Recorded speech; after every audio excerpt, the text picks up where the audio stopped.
Welcome to our channel Never Ending Creations. The agenda of our channel is to share knowledge.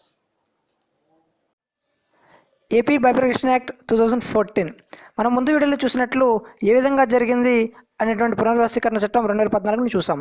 ఇప్పుడు ఆ యొక్క బిల్లులో ఎన్ని schedules ఉన్నవి, ఎన్ని పార్ట్స్ ఉన్నవి, ఎన్ని సెక్షన్స్ ఉన్నవి అనే ప్రక్రియ మనం ఇప్పుడు చూద్దాం.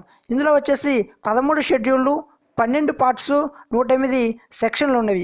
ఏ విధంగా ఉన్నవి, ఈ 13 షెడ్యూళ్ళు ఒకటి తర్వాత ఒకటి ఏ విధంగా ఉన్నవి, 12 భాగాల్లో సెక్షన్లు ఏ విధంగా ఉన్నాయనేటువంటి విధానం మనం తర్వాత పార్ట్లో చూద్దాం. మనం ముందు చెప్పుకున్నట్లు ఏపీ బైఫర్కేషన్ యాక్ట్లో షెడ్యూల్స్ మనకి 13 ఉన్నవి. అవి ఎట్లా ఉన్నవి కూడా మనం ఇప్పుడు చూద్దాం. రాజ్యసభ మెంబర్స్ డీటెయిల్స్, రాజ్యసభ సభ్యులు వివరాలు, పదవీకాలాలు. రాజ్యసభలో ఎంతమంది సభ్యులు ఉండాలి, ఎంతమంది వాళ్ళ పదవీకాలం ఎంత ఉండాలనే విధంగా మనం చూసినట్లయితే రాజ్యసభలో అప్పుడు మనకి 18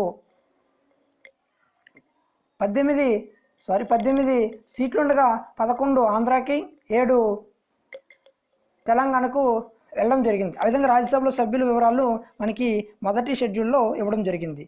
అదేవిధంగా రెండో షెడ్యూల్ మనం చూసినట్లయితే పార్లమెంట్ అండ్ కాన్స్టిట్యున్సీ డీటెయిల్స్, అంటే పార్లమెంట్ అసెంబ్లీ వర్గాల వివరాలు.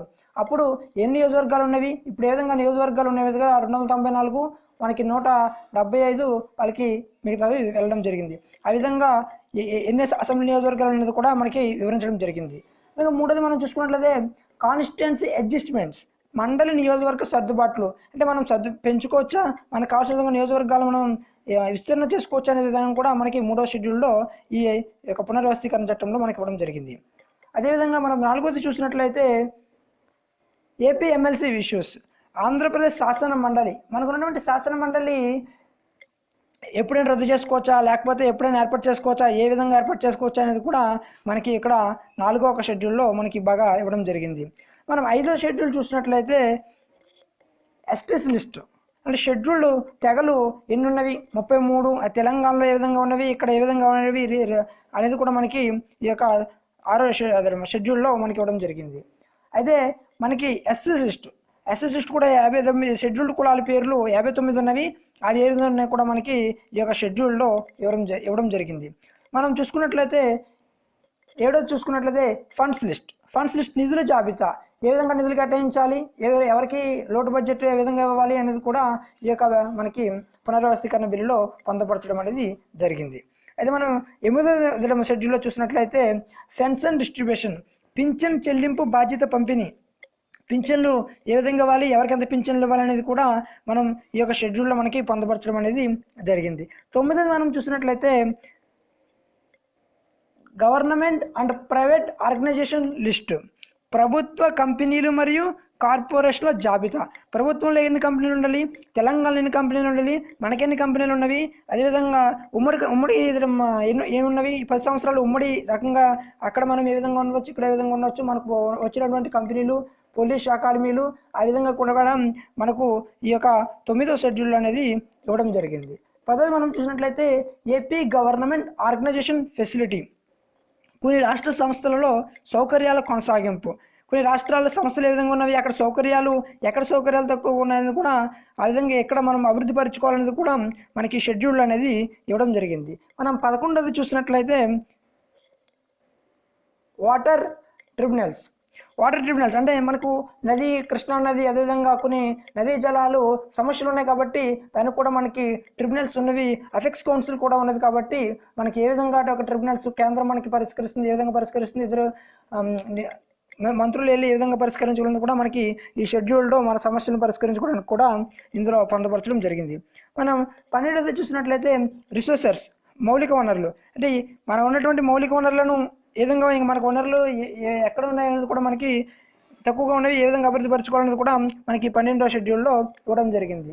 మనం చివరిగా చూసుకున్నట్లయితే 13వ దాంట్లో ఎడ్యుకేషనల్ ఇష్యూస్, అంటే విద్యా మౌలిక సదుపాయాలు. ఇప్పుడు ఇంటర్ బోర్డు ఉన్నవి, అదేవిధంగా కొన్ని బోర్డ్స్ ఉన్నాయి కాబట్టి ఎంసెట్, ఆ విధంగా అటువంటి విద్యా సంస్థలు ఉన్న ఏ విధంగా సమస్యను పరిష్కరించుకోవడానికి కూడా మనకు ఈ యొక్క షెడ్యూల్ అనేది విద్యా మౌలిక సదుపాయాల ఏర్పాటుగా మనకు పొందపరచడం జరిగింది.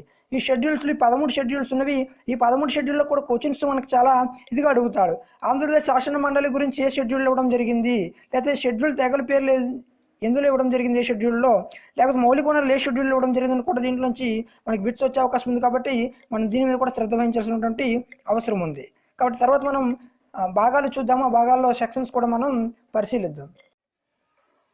ఏపీ బైఫర్కేషన్ యాక్ట్ 2014 మనం షెడ్యూల్స్ గురించి పార్ట్ 1లో తెలుసుకోవడం జరిగింది. ఇప్పుడు పార్ట్ 2లో మనకి ఎన్ని భాగాలు ఉన్నవి, ఇందులో ఏమేమి సెక్షన్లు ఉన్నవి, ఏ భాగంలో దేని గురించి వివరించడం జరిగింది అనేది కూడా మనం తెలుసుకుందాం. అదే మనం పార్ట్ 2లో చూసుకున్నప్పటికీ మొదటి భాగంలో డెఫినేషన్స్, నిర్వచనాలు, ఇవి మనకు మొదటి భాగంలో నిర్వచనాలు ఇవ్వడం జరిగింది. 1 నుండి 2 సెక్షన్లు పొందపరచడం జరిగింది. ఈ యొక్క సెక్షన్లో మనకి ఆ యొక్క బైఫర్కేషన్ యాక్ట్ గురించి ఏ విధమైనటువంటి బిల్లు దాని గురించి చెప్పడం, నిర్వచనాలు ఇవ్వడం జరిగింది. మనకు భాగం 2 చూసుకున్నట్లయితే ఏపీ రీఆర్గనైజేషన్, ఈ యొక్క ఆంధ్రప్రదేశ్ పునర్వ్యవస్థీకరణ ప్రాంతాలు, రాజధాని, గవర్నర్ నిధులు, ఇది 3 నుంచి 11 వరకు నిబంధనలు ఇవ్వడం జరిగింది. 3 నుంచి 11 వరకు కూడా ఆంధ్రప్రదేశ్ పునర్వ్యవస్థీకరణ ప్రాంతాల గురించి, రాజధాని ఏ విధంగా ఎక్కడ పెట్టుకోవాలి, గవర్నర్ నిధులు ఏంటి, ఏ విధంగా నిధులు ఉంటాయనేది కూడా మనకి ఇవ్వడం జరిగింది. మనం భాగం 3 చూసుకున్నట్లయితే ఇక్కడ భాగం 3లో రిప్రజెంటేషన్ ది లెజిస్లేషన్, అందులో మనకి చట్టసభల్లో ప్రాతినిధ్యం, చట్టసభల్లో ఏ విధంగా ప్రాతినిధ్యం ఉండదు కూడా మనకి 12 నుంచి 29 నిబంధనలు కూడా ఇందులో మనకు పొందపరచడం జరిగింది. 12 నుంచి అసలు చట్టసభల్లో ఎలా ఉండాలనేది కూడా మనకి మంచి స్పష్టంగా కూడా ఇవ్వడం జరిగింది. భాగం 4లో చిన్న తప్పడం జరిగింది. అది ఏంటి అంటే హైకోర్టులో మనకు వచ్చేసి 30 నుంచి 41కి ఇవ్వడం జరిగింది. కొద్దిగా మిస్టేక్ వస్తే 30 to 41 వచ్చింది. కొద్దిగా అది సర్చ్ చేసుకోండి మిత్రులారా, అది కొద్దిగా చెప్తున్నాను, చూసుకోండి ఒకసారి.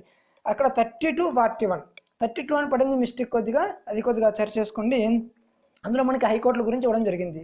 హైకోర్టు ఎక్కడ ఉండాలి, ఏ విధంగా హైకోర్టును ఎప్పుడు పెట్టుకోవాలి, ఉమ్మడి రాజధాని తర్వాత పెట్టుకోవాలా లేకపోతే ముందే మనం పెట్టుకోవాలి, హైకోర్టుకి అయిన కమిషన్లు ఉంటాయని కూడా మనకు ఈ యొక్క భాగంలో వచ్చేసి 30 నుంచి మనకు 41 నిబంధనల వరకు కూడా మనం పొందపరచడం జరిగింది.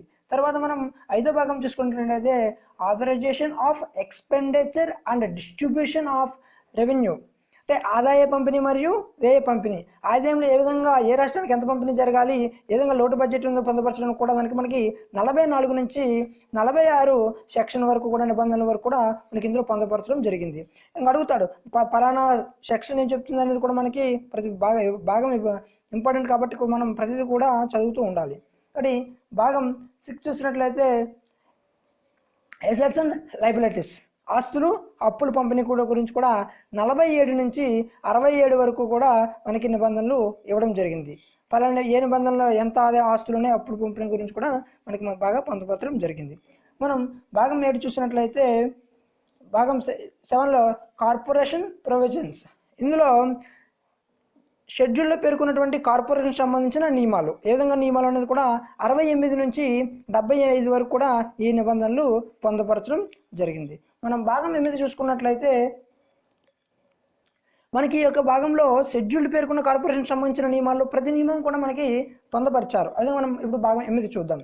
ఈ భాగం 8లో ప్రొవిజన్స్ యాజ్ టు సర్వీస్, అఖిల భారతీయ సర్వీసులు, అంటే ఉద్యోగ సర్వీసులు ఏ విధంగా చేసుకోవాలి, సర్వీసుల గురించి కూడా ఉద్యోగాల గురించి కూడా 76 to 83 మనకి అనేక సమస్యలు ఉన్నవి, ఎక్కడ ఎవరు ఉద్యోగం చేయడం కూడా సమస్య గురించి కూడా ఈ యొక్క భాగం 8లో 76 నుంచి 83 వరకు సెక్షన్ వరకు కూడా పొందపరచడం జరిగింది. మనం 9వ భాగం చూసినట్లయితే management and development of water resource, ఈ యొక్క జలవనరుల నిర్వహణ అభివృద్ధి, వాటర్ పథకం మనకు సమస్యలు ఉన్నాయి కాబట్టి ఎక్కడ ప్రాజెక్టుల గురించి, ఏ ప్రాజెక్టులు నిర్మించాలి, వారికి ఏ ప్రాజెక్టులు నీళ్ళు పరిహారంలో మనకి ఏ విధమైనటువంటి పరిష్కారం కూడా ఈ యొక్క జలవనరుల విధానాల్లో కూడా మనకి 84 నుంచి 91 వరకు సెక్షన్ కూడా పొందపరచడం జరిగింది. మనం భాగం 10 చూసినట్లయితే